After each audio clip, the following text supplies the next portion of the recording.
दोस्तों, ये कहानी एक ऐसी लड़की की है जिसकी शादी एक ऐसे बूढ़े इंसान से की जाती है जो अपनी जिंदगी की आखिरी सांसें गिन रहा होता है। आखिर उस लड़की के साथ ऐसा क्यों किया गया, आइए इस कहानी में जानते हैं। ये कहानी उस वक्त की है जब हमारे देश में सती प्रथा का प्रचलन था।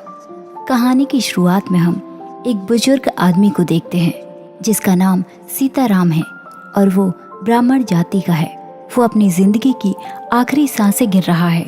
मरने से पहले उसके बेटे मरघट पर उसे ले आए।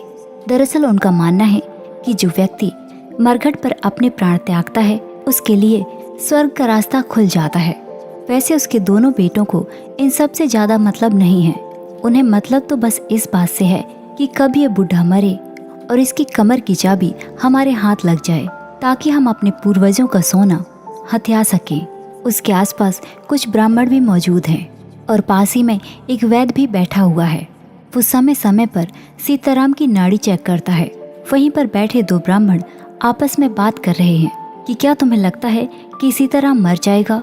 उसकी कुंडली में तो अभी मरने का लिखा ही नहीं है, और यदि ऐसा ना हुआ तो क्या होगा? उसी घाट पर हम एक बैजू नाम के आदमी को देखते हैं जो पेशे से एक चंडाल है जो लाशों को दफनाने का काम करता है। वैसे बैजू है तो एक चंडाल, लेकिन वो बहुत समझदार है। तभी हम देखते हैं कि वहाँ पर एक बच्चा अपने पिता को आग देकर फूट फूट कर रो रहा था। बैजू उसे चुप कराने की कोशिश करता है और बड़ी बड़ी ज्ञान की बातें करता है, लेकिन उस लड़के के भाई को ये बिल्कुल भी रास न आया और वो बैजू पर ही भड़क उठा। वहीं दोनों ब्राह्मण आपस में फिर से बात कर रहे हैं कि आखिर इस मुसीबत से सीताराम को कौन निवारेगा। शायद वो ईश्वर का सच्चा भक्त है जो उसे गंगा के इस घाट पर मरने का मौका मिला है। लेकिन बैजू इन सब पर यकीन नहीं करता। उसका कहना है कि आखिर इस घाट पर कौन सी खास बात है। यहाँ तो जिंदा इंसानों को जलाने का पाप किया जाता है, इसलिए इस नदी में कभी कभी इतना बड़ा उफान आ जाता है कि वो घाटों को भी निगल लेती है। तभी सीताराम का एक बेटा उसकी कमर को टटोलने लगा। ये देखकर उसका बड़ा बेटा बोल पड़ा कि मुझे पता है कि तुम क्या करना चाह रहे हो। दरअसल दोनों बेटे इसी मौके की आड़ पर है कि किसके हाथ में वो संदूक की चाबी सबसे पहले आएगी। वहीं एक ब्राह्मण कहने लगा कि सीताराम पूर्णिमा को मरेगा जब चांद चांदी की तरह खिला हुआ होगा। और इसी बात को कहते हुए उसने एक बड़ी बात भी कह दी कि वो जाएगा तो जरूर, लेकिन अकेला नहीं जाएगा। इसके लिए उसे एक साथी की जरूरत होगी, इसीलिए वो अभी तक नहीं मर रहा। बैजू उन दोनों की बातें सुनकर उनसे पूछने लगा कि क्या ये बूढ़ा मुझे साथ लेकर मरेगा। तभी वो ब्राह्मण बैजू पर चिल्लाने लगा कि क्या एक ब्राह्मण का साथी कोई चंडाल भी हो सकता है। दरअसल बैजू एक छोटी जाति का है। ब्राह्मण कहने लगे कि उसकी साथी तो उसकी पत्नी होगी जो उसके साथ चिता में जलेगी। लेकिन अब समस्या ये थी कि सीताराम की पत्नी तो बहुत पहले मर चुकी है। आखिर अब उसके साथ चिता में कैसे जलेगी? इस पर एक ब्राह्मण ने कहा कि उसकी शादी करनी होगी। इसके लिए एक कंवारी ब्राह्मण लड़की ढूंढनी होगी जो चिता में उसके साथ जले, मतलब अपने पति के साथ सती हो जाए। लेकिन सीताराम बहुत बुजुर्ग है और ऐसी लड़की आखिर मिलेगी कहाँ? ऐसा कौन सा पिता होगा जो अपनी बेटी को इतनी बड़ी कुर्बानी देने के लिए कहे? दोनों ब्राह्मण में से एक ब्राह्मण अपने साथी के पैरों में गिर पड़ा और कहने लगा कि मेरी बेटी कंवारी है, कब तक भला ऐसे ही रहेगी? सीताराम की शादी मेरी बेटी से करा दो। दरअसल वो अपनी बेटी की शादी उसे इसलिए करवाना चाहता है क्योंकि उस वक्त जब लड़कियों को उनके पति के साथ सती किया जाता था तो उनके परिवार वालों की बिरादरी में बहुत इज्जत बढ़ जाती थी और उस लड़की की सती होने के बाद पूजा की जाती थी। और इसी बारे में दोनों ब्राह्मण बात करके वो सीताराम के परिवार के पास गए। ब्राह्मण ने उसके परिवार को बताया कि सीताराम ऐसे नहीं मरेगा, उसे मरने के लिए एक साथी की जरूरत है जो उसके साथ चिता में जलेगी और वो होगी उसकी पत्नी। हमें सीताराम की शादी करानी होगी, तभी इसे मुक्ति मिलेगी। ये सारी बातें आपस में चल ही रही थी। तभी सीताराम की गर्दन में एक तितली आकर बैठ गई और उन सभी ने इसे एक शुभ संकेत मान लिया। लेकिन वैद्य ऐसा करने के सख्त खिलाफ है, वो सती प्रथा के विरुद्ध है। तभी ब्राह्मण कहने लगा कि ये तो राम मोहन की जुबान बोल रहा है जो अंग्रेजों का गुलाम है। दरअसल राममोहन से सभी नफरत करते हैं क्योंकि वो अंग्रेजों के यहाँ काम करता है और उसी का उदाहरण वो वैद के लिए दे रहा है। वैद ने उन्हें धमकी दी कि यदि आप लोग नहीं माने तो मैं कानून का सहारा लूंगा। वैद के इतना धमकाने पर भी वो नहीं माने। वैद भी हैरान है कि सब कुछ जानते हुए एक बेटी का पिता आखिर खुद ही अपनी बेटी को मौत के मुंह में क्यों ढकेल रहा है। ये सब करके उसकी बेटी कौन सा सुख भोग लेगी। इस तरह से मौत को गले लगाना कोई आसान बात नहीं है। सीताराम के पास चंद पल ही है, वो तो मर ही जाएगा। लेकिन उस लड़की का बाप तो बस यही सोच रहा है कि बेटी का बोझ किसी तरह से उसके सिर से उतर जाए। वैद के ज्यादा बोलने पर पंडित उसके राज खोलने लगा।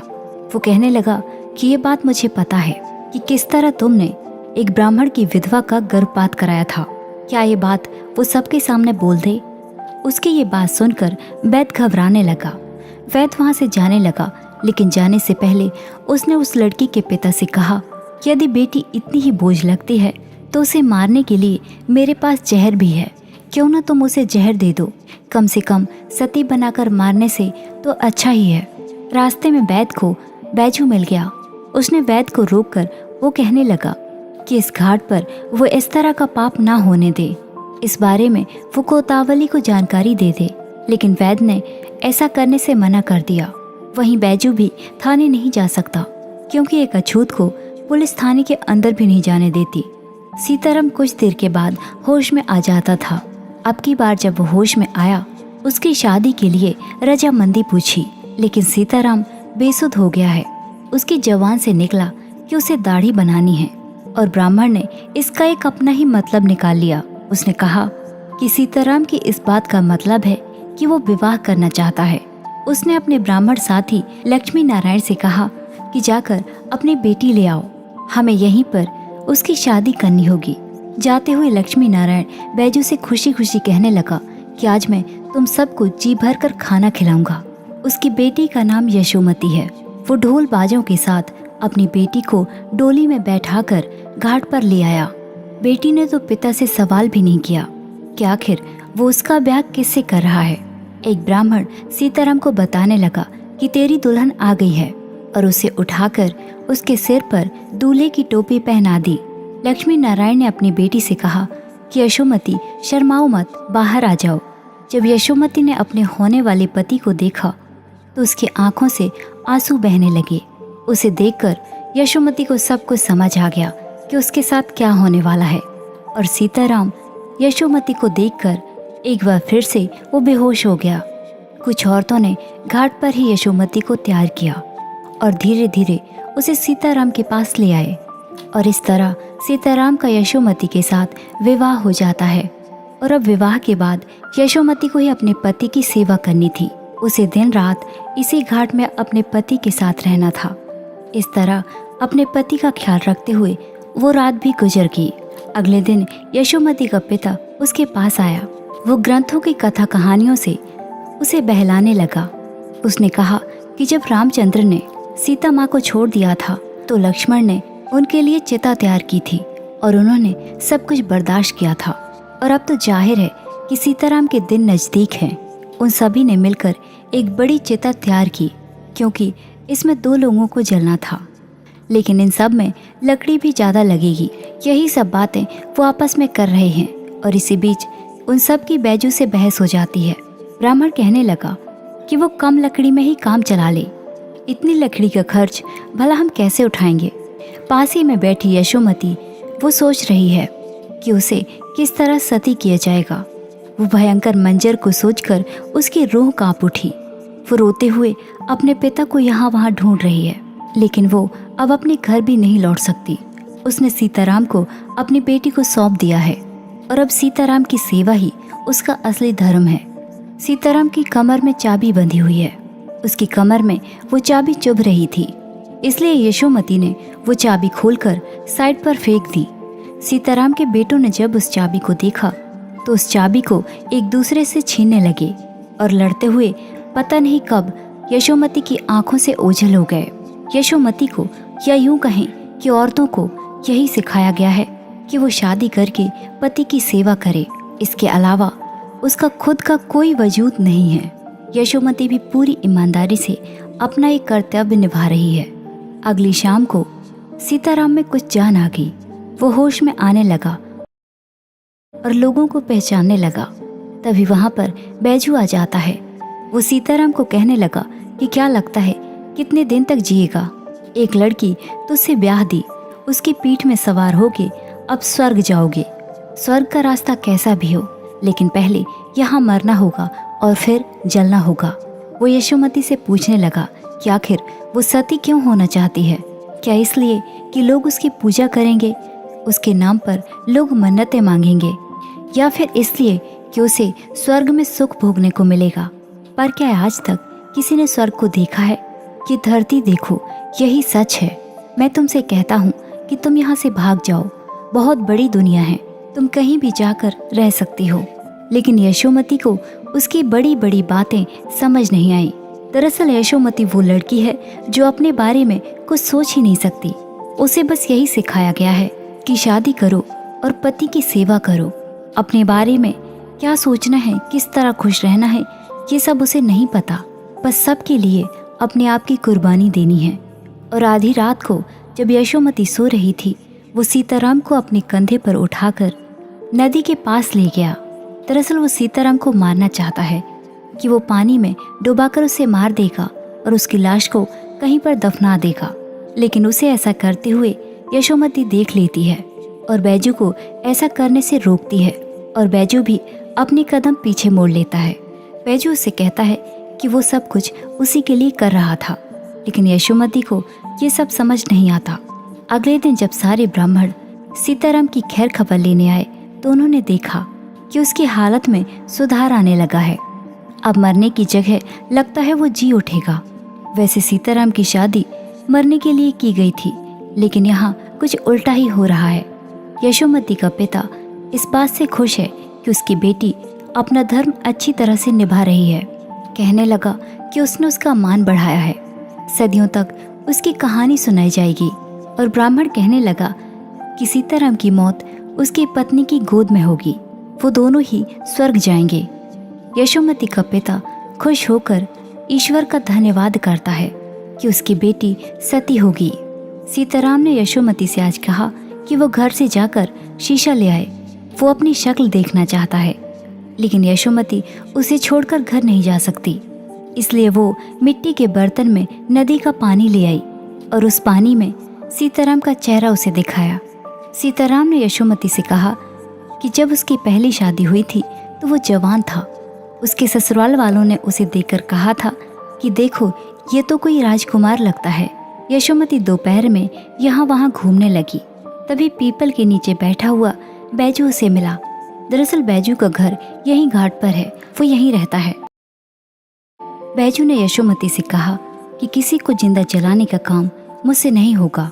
जिस दिन तुम्हें जलाया जाएगा, मैं उस दिन यहाँ पर नहीं रहूँगा। वो उसे कुछ पत्थरों को दिखाता है जिन पर औरतों के हाथ के निशान बने हुए थे। दरअसल ये उन्हीं औरतों के निशान हैं जिन्हें सती किया गया था। जिस किसी भी औरत को सती किया जाता है, उससे पहले उसके हाथ के निशान यहाँ पर छाप दिए जाते हैं और फिर इन्हीं हाथों के निशान की पूजा की जाती है। वो कहने लगा कि उसके भी हाथ के निशान इन पत्थरों पर लिए जाएंगे। आज ये सब सुनकर यशोमती सोचने पर मजबूर हो गई है। उसके पास आज दो रास्ते हैं। हमेशा एक नाव नदी के किनारे बंधी हुई होती है जिसमें बैठकर वो हमेशा के लिए आज़ाद हो सकती है, और दूसरा रास्ता उसे जिंदा चिता की ओर ले जाएगा। अब फैसला उसके हाथ है। सब कुछ जानते हुए भी यशोमती ने दूसरा रास्ता ही चुना, क्योंकि उसे स्वर्ग जाना है। क्या पता यहाँ से भागने के बाद उसकी जिंदगी एक भिखारी की तरह हो, क्योंकि उसे बिना सहारे जीने की आदत जो नहीं है। रात को उसने एक जलती हुई चिता देखी। ये सब देखकर भी उसका मन एक पल के लिए भी नहीं बहका, और अब भी वो अपने फैसले पर अडिग है। अगली सुबह सीताराम में अलग सी जान आ गई। वो उठकर बैठ गया और आज वो पीने के लिए दूध मांगने लगा, लेकिन यहाँ भला घाट पर दूध कहाँ से मिलेगा। दोनों बेटे चाबी मिलने के बाद दोबारा पिता की खबर लेने भी नहीं आए। उन्हें बस उस चाबी तक ही मतलब था। उनका पिता मरे या जिए उन्हें कोई फर्क नहीं पड़ता। दूध लेने के लिए सीताराम ने बैजू के पास उसे भेजा। उसने कहा कि बैजू छोटी जात का है, ध्यान रहे कि वो तुम्हारे बर्तन को हाथ न लगाए। जब यशोमती बैजू के पास दूध लेने के लिए आई, बैजू उसे देखकर हैरान है। उसने पूरा ध्यान रखा कि यशोमती के बर्तन को उसका हाथ न लग जाए। यशोमती आज बैजू से बात करके खुश है और वो हंसते मुस्कुराते घाट पर पहुंची। ये सब देखकर सीताराम बहुत गुस्से में आ गया और वो यशोमती को गालियां देने लगा। वो यशोमती पर बैजू के साथ गलत इल्जाम लगाने लगा। सीताराम ने कहा कि तुम मुझे छूना भी मत, गंगा में जाकर डूबकर मर जाओ। यशोमती ये सब सुनकर बहुत दुखी थी।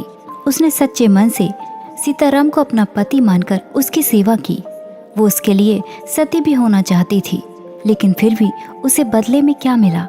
वो एक ऊंचे टीले पर जाकर बैठकर रोने लगी। ब्राह्मण ने कहा था कि सीताराम की मौत पूर्णिमा को होगी और आज पूर्णिमा है। नदी का पानी अचानक बढ़ने लगा।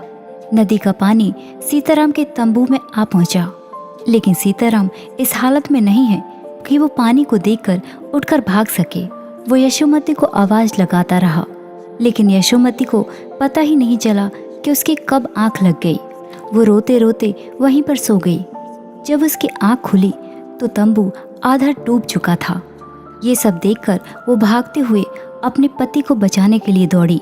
कितनी देर तक वो सीताराम को यूं ही ढूंढती रही, लेकिन वहां पर उसका कोई पता नहीं चला, क्योंकि सीताराम वो डूबकर तो पहले ही मर चुका है। पानी धीरे धीरे इतना बढ़ने लगा कि यशोमती भी डूबने लगी। बैजू चंडाल उसे बचाने की कोशिश करता है, लेकिन वो उसे छू नहीं सकता, क्योंकि इससे यशोमती का धर्म भ्रष्ट हो जाएगा। यशोमती एक लकड़ी के ढांचे पर पहुंच गई और बैजू उसे यूं ही देखता रहा और उसी लकड़ी के ढांचे को पकड़कर वो कहीं चली गई। इस कहानी में ये नहीं दिखाया गया कि यशोमती के साथ क्या हुआ। या तो वो मर गई होगी या फिर किसी नई जगह पर पहुंच गई, लेकिन बैजू के मन में आज तसल्ली है कि उसने किसी को आज जिंदा जलते हुए नहीं देखा। ये कहानी कितनी सच्ची है या झूठी है ये मुझे नहीं पता, लेकिन हमारा इतिहास इस बात की गवाही देता है। और इसी के साथ ये कहानी यहीं पर खत्म हो जाती है। इस कहानी के बारे में आपकी क्या राय है, कमेंट बॉक्स में कमेंट करके ज़रूर बताइए। और ऐसी ही कहानियों के लिए हमारे चैनल को सब्सक्राइब कीजिए। Thanks for watching.